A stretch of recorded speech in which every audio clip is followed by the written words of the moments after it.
Hi, everybody. It's Ken Iverson again in Kent, Washington, USA, near Seattle. I just recorded a segment on the King County Housing Authority and my problem with getting heat here in the building. So I'm going to go from the ridiculous to the more ridiculous now. And I'm going to record a 15-minute segment. If I don't think I can get it all done in that, on the rash of police shootings we have had in the Seattle area over the last week since Monday. Actually, we've had 4 of them. I don't know how it is in your part of the world. Are the police out of control in your part of the world? They are in this part of the world, particularly in the Seattle area. Let me read. This happened. Let me read an article from NWCN.com. This is the Northwest Cable News network, and this is .com. Man with knife shot, killed by Tacoma police. It is now it's 7:34 p.m. where when I'm recording this, and this person was shot at 3 p.m. this afternoon, around 3 p.m. That's 4 hours and 35 minutes ago. So this is fresh news. And I just got this off of I Googled it, and this is the article. Tacoma, Washington. A man who allegedly approached officers with a knife was shot and killed Friday afternoon. That's today. Remember, this is September 3rd, 2010. And that's today, just this afternoon, by Tacoma police officers, but at least one witness says there was no knife. It happened around 3 p.m. at a bus stop in the 6100 block of 6th Avenue, a couple blocks from Tacoma Community College. College students, look out. They're out to get you. Tacoma police say the suspect went to a dollar store. A dollar store is a place where you can buy things for $1. And they have all kinds of things. I buy a lot of things at the dollar store. One of them, one of the chains, has recently gone out of business because they couldn't make money, even in this recession, selling things for $1. So I used to buy all my produce at the dollar store near where I live here, just kitty corners of where I live. And the dollar store has gone out of business. So I have to pay more now for produce at Fred Meyer or wherever. Tacoma police say the suspect went into a dollar store and bought a knife. He then went across the street to a bus stop where he allegedly began waving the knife around. People felt threatened and called 911. Chief Don Ramsdell says when officers arrived, the suspect held the knife in his fist and approached the officers. When they encountered the subject, the motion that he gave was above his head and towards the officers, said Ramsdell. Excuse me for laughing. This is a serious matter. Ralph Della Fuente says he saw the confrontation but did not see a knife. One of the officers started screaming, "Knife, knife," and then shot him 4 times, said Della Fuente. There was no knife involved. A tweet posted on the Twitter page of Washington Huskies basketball player Isaiah Thomas indicates he saw the shooting.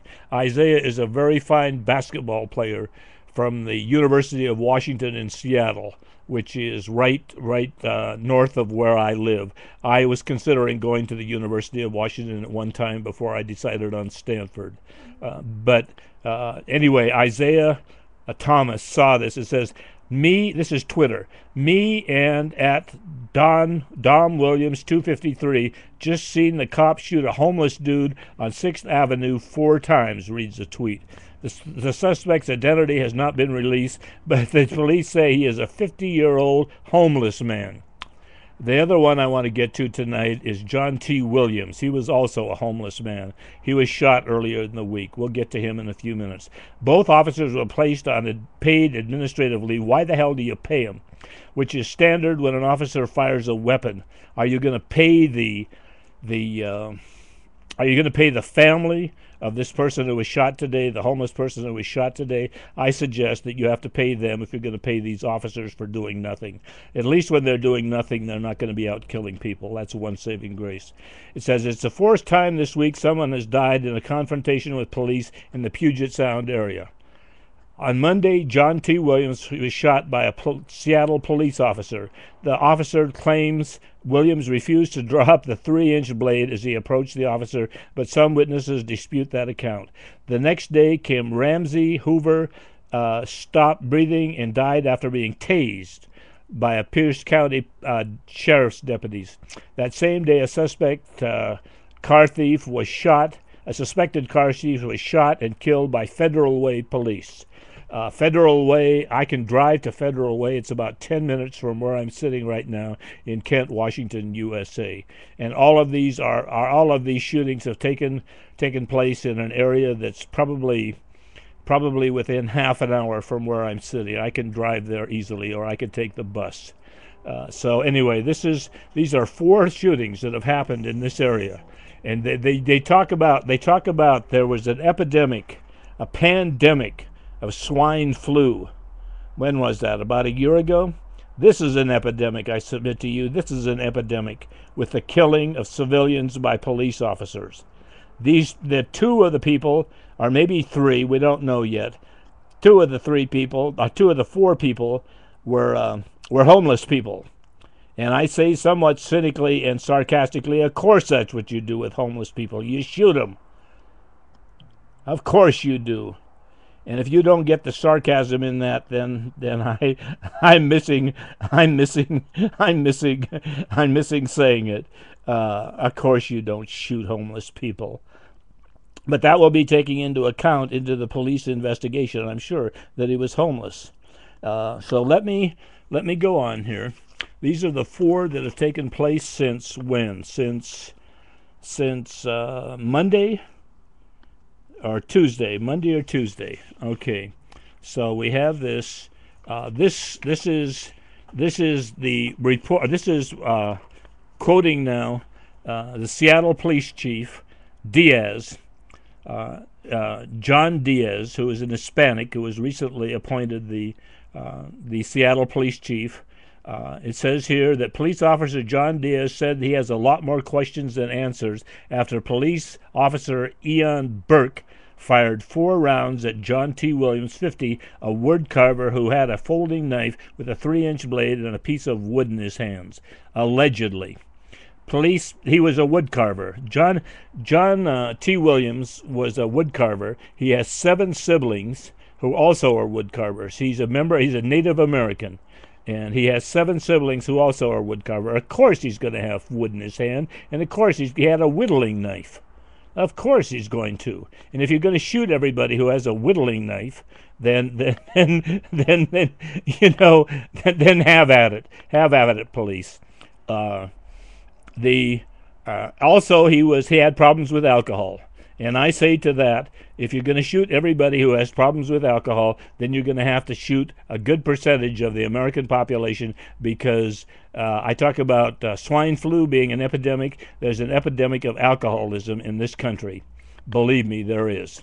I know, and you Muslims who are listening to this right now, you don't take alcohol. You don't take any stimulants or depressants or anything like that. So this is the way it is in the United States. People are trying to escape their pain. They medicate themselves with alcohol. And when you're in untenable situations, when you have an economy, the world economy the way it is now, when you're out of a job, you do things like that. You beat on your wife, or you beat on your husband. You take drugs to medicate yourself, or you take alcohol, booze, to medicate yourself. This is quite simple. That gets into a whole nother issue, though, which has to do with the legalization of drugs, of illegal drugs. The ones that are, we could, we got plenty of time here. I believe that all drugs should be legalized. I believe all drugs should be legalized. And what we do is let's see, I got some software that wants to be installed here. Let me see here. Install one item. We'll do that while we're recording here. Okay, here we go.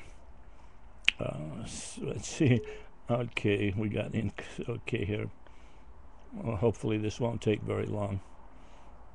Uh, okay. So anyway, I believe we should legalize all drugs, and we should stop the war on drugs. I believe that we control it. We have it in liquor stores in the state of Washington here. We sell it for a modest price. We put a tax on it for treatment programs. We cut down the need for people stealing to support their expensive drug habit. We cut down the money involved in the sale of drugs. We have no longer a need for the drug cartels. You would eliminate the killings along the Texas, Arizona borders here in the United States, and you would sell drugs for a modest price, and you would control it that way. No long you take the money that you're spending on the war on drugs, and you'd spend it on other things, particularly on treatment programs. But I'm getting off the subject. I want to talk about police shootings. That's what we're talking about. That's what I'm talking about right now. So we have this person, more questions than answers in Seattle police shooting. That's John Diaz, who is the chief of police in Seattle. And this is responses to more questions than answers in Seattle police shooting. This is on September 1st, 2010 at 9:11 in the morning. Ted says, and this is what he says, and I think he says it really well. He says, if this officer felt threatened by this old homeless man holding a 3-inch blade and a piece of wood from 9 feet away, then I suggest he was not cut out to be a police officer in the first place.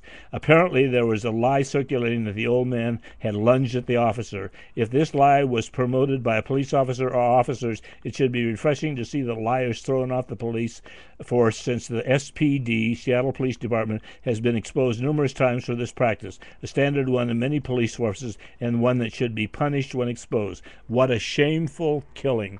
And I say to that, Ted, I don't know you and you don't know me, but I say that you're right on. You're right on. This was a shameful, shameful killing. If they can't come up with a better way of dealing with people holding a knife and a piece of wood from 9 feet away, if that's the only way they know how to deal with them is by shooting them dead, then I say that indicates a poverty of the imagination, and they should not be police officers. So, how are we doing on time? We're running up against it. Excuse me. Excuse me. So we're running up against time here. We got another minute or so. No, we got 2 minutes, so we'll go on here. If you Google, I have Google Chrome. If you Google police shootings in the United States, if you're overseas and seeing this, if you Google police shootings, you will find a list of police shootings that go all over the place. And there's Tampa, and what other cities? There's Houston, and there's Kent. I live in Kent, Washington. There was a police shooting here. I've got the information here. Admittedly, they don't kill people every day in Kent, but they're not immune from that either. So let's see if I can find that. There was a very famous case here in Seattle on Halloween night in 2009, in which allegedly, Christopher Monfort killed a Seattle police officer, Timothy Brenton, and Timothy Brenton was being buried. We're running out short on time, so I'll go into the next segment. But let me say, Timothy Brenton was being buried, and there were police officers from all over the country here. And that afternoon, after the ceremony, they found out where Christopher Monfort, the alleged killer, was at. And the police officers went there en masse. They showed it from the helicopters, from the news stations, en masse. And I turned to my friend, and I said, they're going to kill Christopher Monfort.